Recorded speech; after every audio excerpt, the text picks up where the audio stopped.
Tonight, a new study pitting the three American-made COVID-19 vaccines against each other is shining some new light on the most effective shot to stop the spread of the virus. Good evening, and thanks for joining us tonight. I'm Steve Price. And I'm Kirsten Holmes. The new CDC research compared the Moderna, Pfizer, and Johnson & Johnson vaccines head-to-head and says Moderna's formulation is the most effective at keeping people out of the hospital.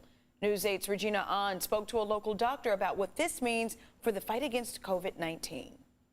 A recent study found that among the COVID-19 vaccines, Moderna is holding up better than Pfizer and J&J in protecting against being sick and hospitalized from COVID-19. Researchers recently reported 3,000 people all across the country hospitalized between March and August found Moderna was effective in keeping people out of the hospital. The effectiveness was 93% for Moderna, it's 88% for Pfizer. It was actually 71% for Johnson & Johnson. So that was very exciting news for Moderna, and how even this far out with Delta, how incredibly protective it is. UCSF infectious disease doctor Monica Gandhi says this is a good sign for those apprehensive about the vaccine. There are a couple of reasons likely why Moderna is doing better.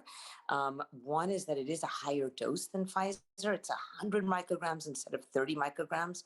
And the second is the spacing matters, and the fact that we spaced it out for 4 weeks instead of 3 weeks probably made a big difference.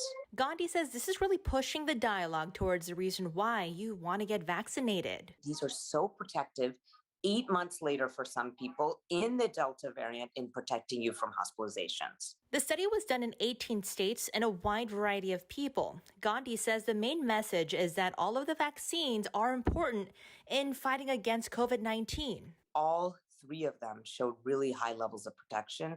And so just remember how incredibly important it is to get vaccinated. And keep in mind the analysis did not consider children and immunocompromised adults.